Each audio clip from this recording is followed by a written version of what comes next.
Olá, olá, muito boa tarde a todos. A gente diz boa tarde, mas fica sempre na internet.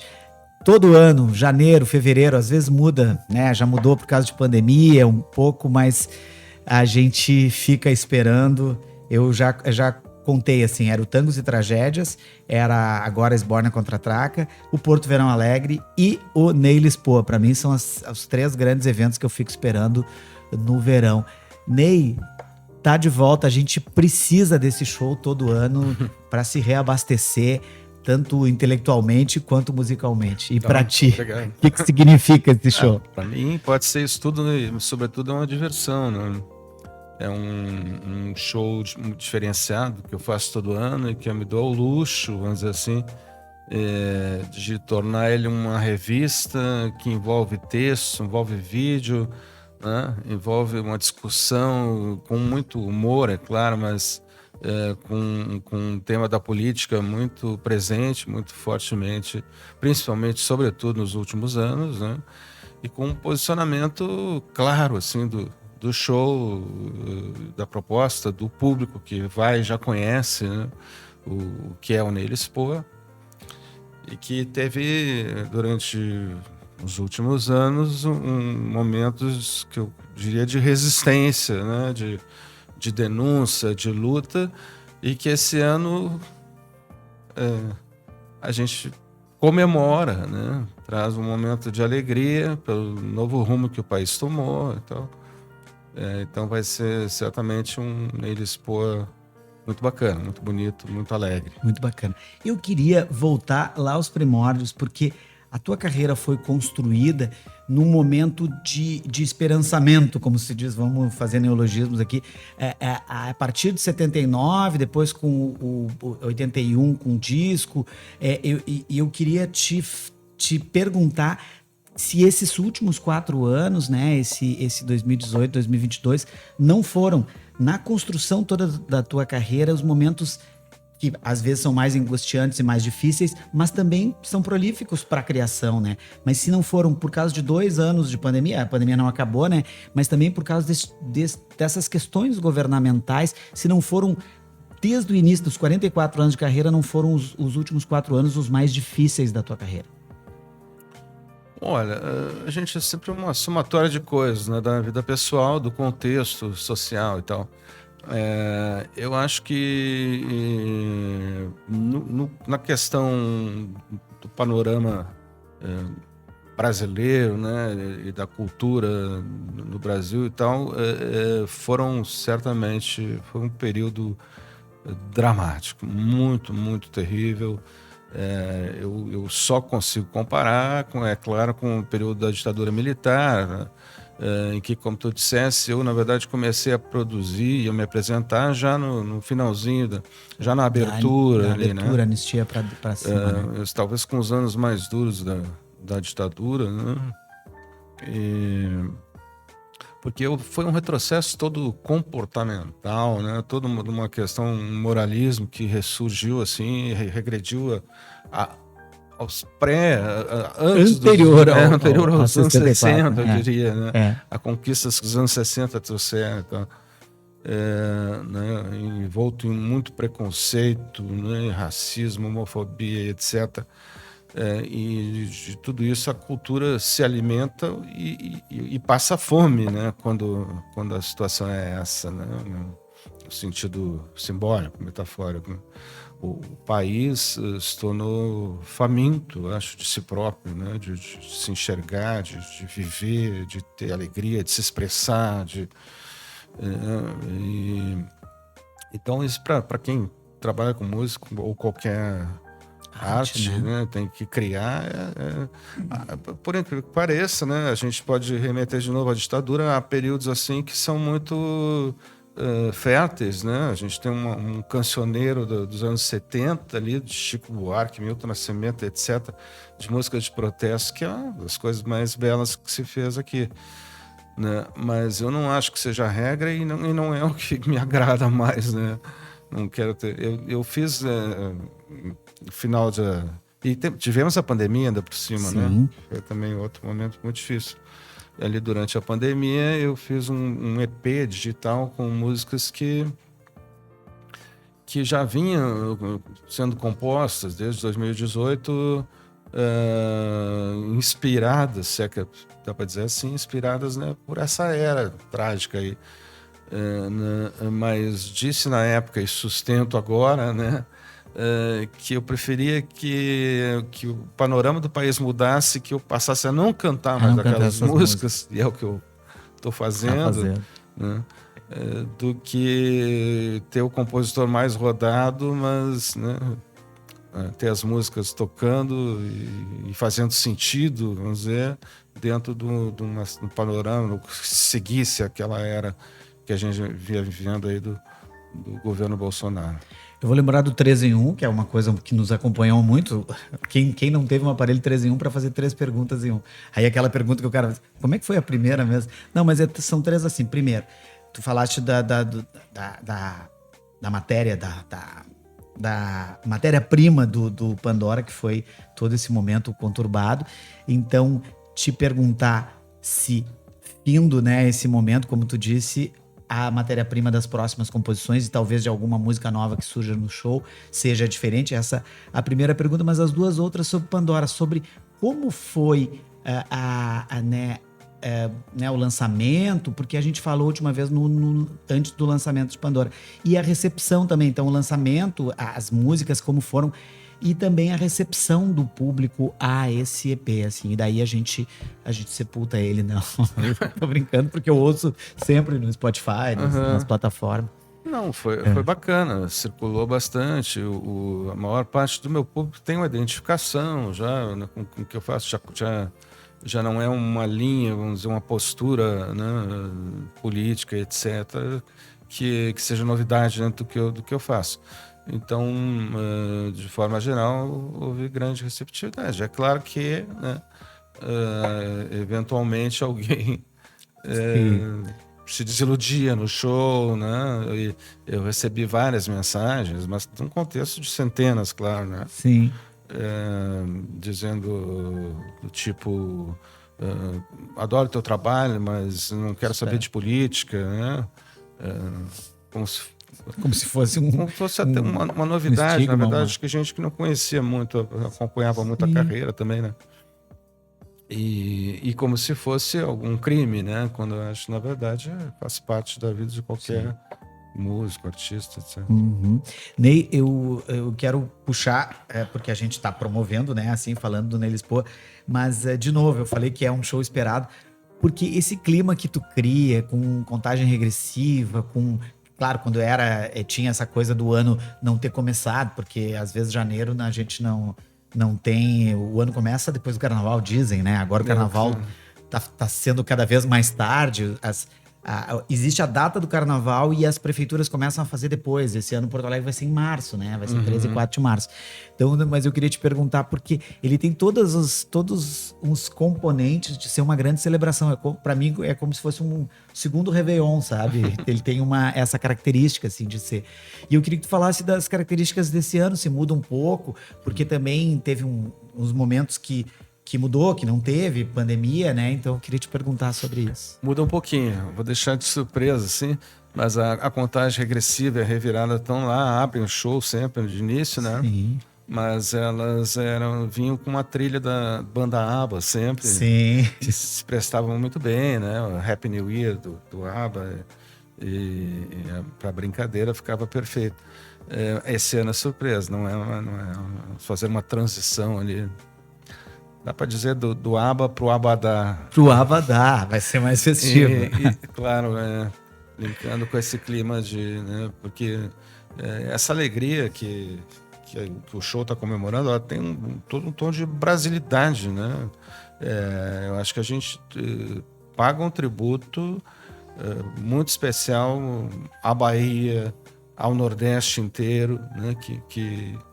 Que foi quem puxou esse carro, assim, para que o Brasil retome um rumo, eu diria, né? E restaure tudo que se destruiu aí, né? ao longo desse tempo. Então, o show traz um pouco disso, traz desse colorido, desde a divulgação, as artes da Cíntia Beló, que acompanhou, tão lindas, né? Um casario bem colorido, janelas bem brasileiras, tem um cenário de acordo também. E tem várias comemorações dentro dele também, que são de aniversários. Aniversários, né? Isso sim.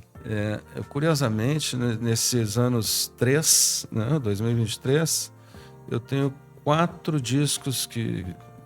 Eu digo curiosamente porque a minha discografia não é de 40 discos, são 12, né? São 12, mas... 4 deles aniversariam e bem significativos. O Pra Viajar no Cosmos, que é o primeiro, o Amém, de 93, o Relógio de Sol, de 2013, E3, e o A Vida Inteira, 2023. 2013 para 2023. E também tem a coisa de que a banda que me acompanha ali, que estamos juntos há bons anos, já no Ney Lisboa, somos um quarteto, né? O Giovanni Berti na percuteria. Percuteria, né? Tem que cuidar porque eu falo percussão. Com bateria. E o Paulinho Spekov na guitarra, ele vai tocar baixo também, 2 músicas. O Luiz Mauro Filho no piano e no teclado. De nós 4, 3 aniversariamos em janeiro. Né? E eu e o Paulinho, que não aniversaria em janeiro, Paulinho, nós estamos completando 64 primaveras, 64 aninhos. Então, Paulinho é leonino, ele é agosto, mas ele é do fim ou ele é... Não, acho que é 26. Então ela no final é virgem, acho que é. Pode ser. Mas também não entendo muito.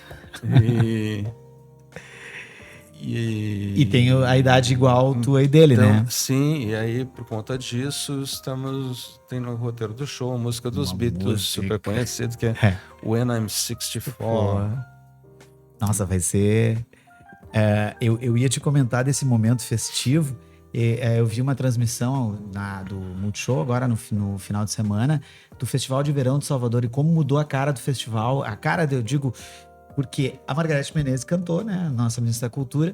Aí teve dobradinhas de Caetano e Gil, daí teve dobradinhas de gente jovem com gente mais antiga, tipo o João e a Pitty, a Luísa Sonza com a Alcione, sabe? Uma coisa que de gerações foi... E vários, daí o Chiclete com Banana, que é antigo. O pessoal de lá, legal, integrando. A Ivete fez uma parceria com alguém, não me lembro agora quem, mas também mais jovem. Então, só falando essa nossa... gratitude à brasilidade, assim, como se fosse se dizer.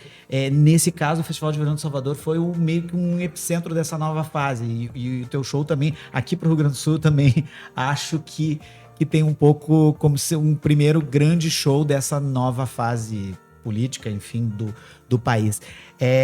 Tu falaste do When I'm 64, eu queria falar mais de repertório, mas claro que não vai abrir tudo, deve ter surpresa. Eu não sei se tem música nova. Não tem nada inédito, tem coisas do baú, coisas que eu não cantava há bom tempo, né? Até gravadas, mas esquecidas um pouco lá atrás, como Côte d'Azur, que é uma música de transfiguração, Clichê também vindo ali, né? Restou do Pandora uma música qual que vem? Que permanece, que é Nós é que Vivemos, que ela sobrevive a tudo isso, né? Acho que ela não funciona em qualquer caso. Tem um repertório bem conhecido já no roteiro, como Cena Bitnik e outras. E tem um bom bis esse ano, deixa eu abrir um bis de bom espaço, né? Tem essa brincadeira do bis do show sendo dentro do show, né? Dentro do show, né? Um espaço dentro do show que eu peço, o que vocês querem ouvir? E as pessoas gritam ali e a gente atende na medida do possível. E audível, né? E audível.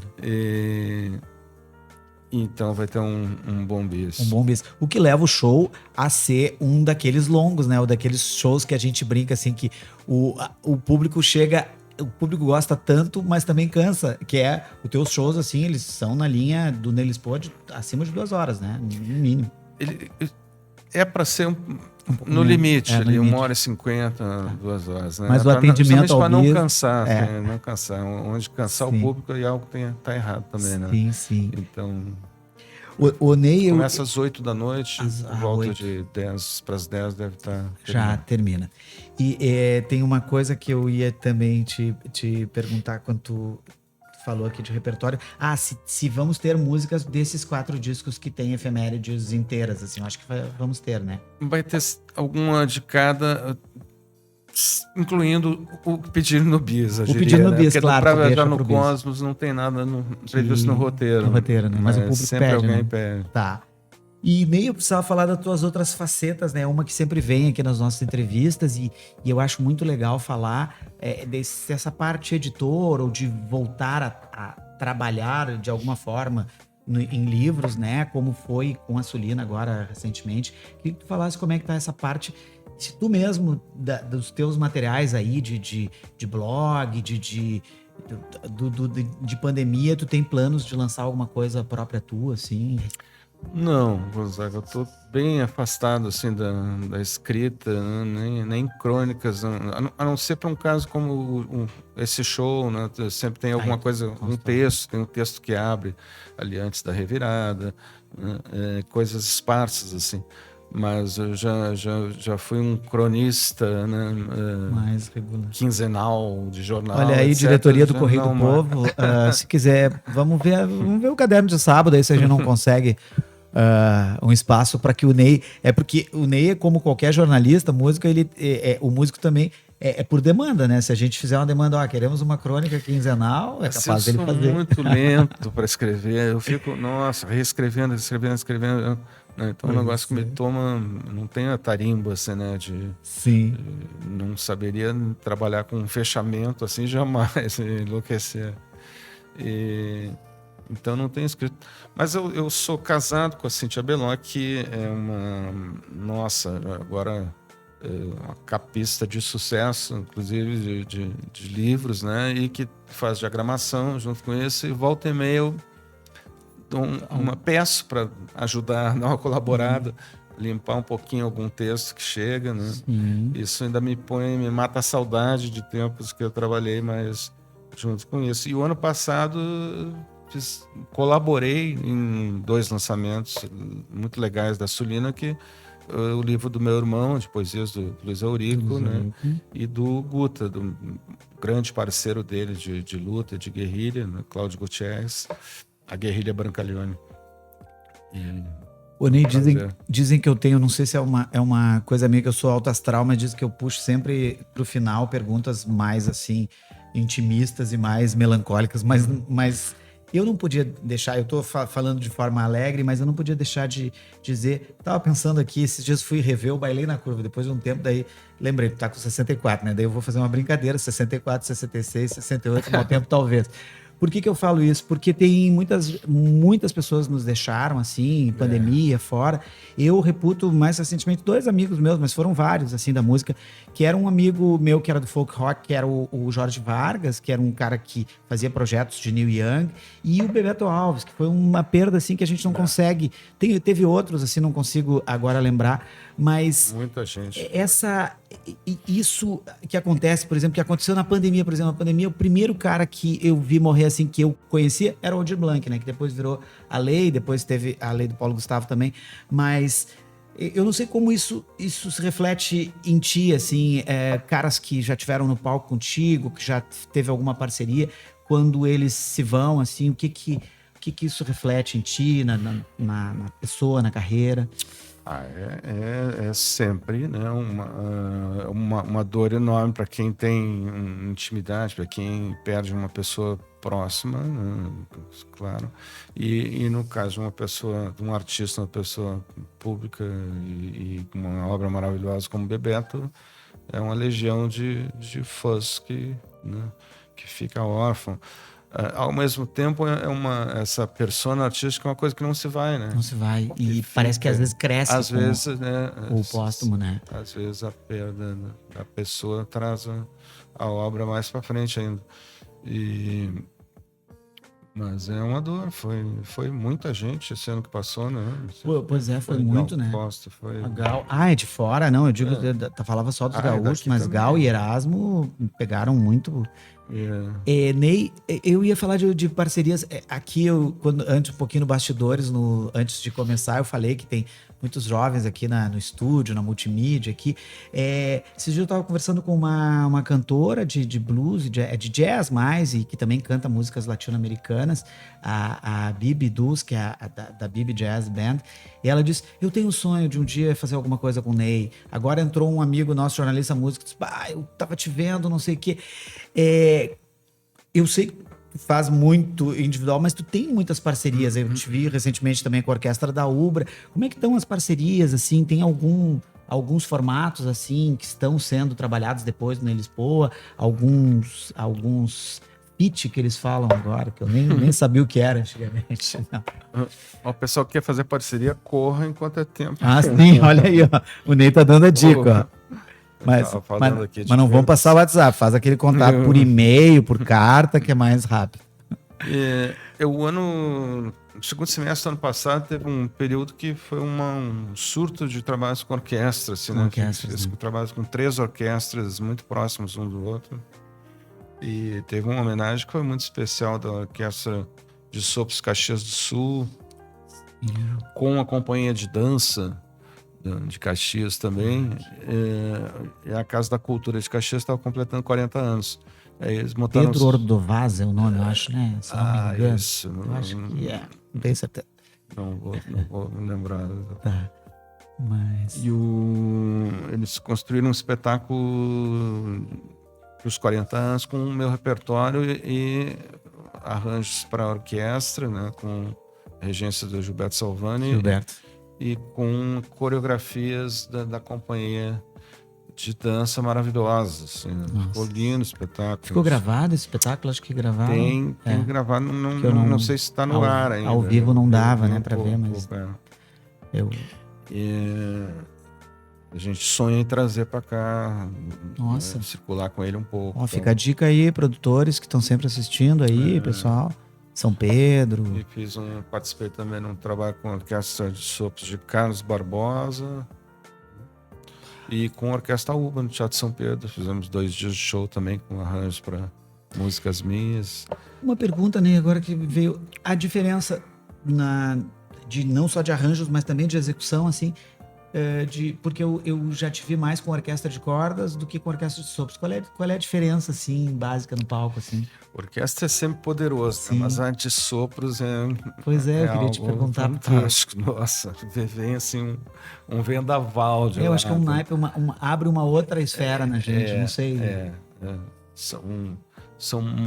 Depende da orquestra, né? A de Caxias... Olha, não sei te dizer, são 40. 40, bah. Algo em torno disso. Imagina. Né? Nossa, deve ser um... É um poderio nosso, né? A gente tem que estar bem em dia com a garganta também, dia, né? E bem sonorizado, né? Para lidar com esse... Mas é maravilhoso. Mas que coisa boa. Ney, para finalizar, aquela... que já é clássica, tradicional, assim. Eu sempre brinco, porque eu era um cara que eu gostava muito. Ele era um entrevistador. É interessante, mas tem alguns entrevistadores, né, que são diferentes, que são, por exemplo, o Tatá do Pimentel. É um cara que a gente brincava, mas é um cara muito inteligente, era um belo entrevistador. E esse cara, eu achava um bom entrevistador, que era o Clodovil, né? O Clodovil sempre olhava assim, ele olhava pra lente, assim, fala ali pra lente da verdade, pra convidar as pessoas pro show. Eu vou passar o serviço aqui também, os ingressos, eles são eu acho que é Simpla, né? No Simpla. É no Simpla, né? Tá. Mas dá aquela convidada, eu sei que é 7 e 8 de fevereiro, 20 horas, mas convida o público aí, porque nós vamos lotar. 7 e 8 de fevereiro, terça e quarta-feira, às 20 horas. Já corram, porque os ingressos já estão no finzinho. Né? Renascença ali. No Teatro Renascença, ainda tem ingresso de segundo lote. Eu acho que não tem mais meia entrada para o dia 7. E espero vocês lá, né? Sobretudo o público que está sedento de comemorar essa entrada de ano e tudo que a gente passou, se livrou, né? E que pode vir de bom pela frente. Ney Lisboa, gente, eu tô muito ansioso para esses dias 7 e 8, eu vou no dia 7, mas eu tô muito ansioso. Ney Lisboa, muito obrigado sempre Eu com que a tua agradeço, gentileza com a gente, imagina. nossa. Gente, o Arte Agenda Entrevista volta semana que vem. Um grande beijo, tchau, tchau.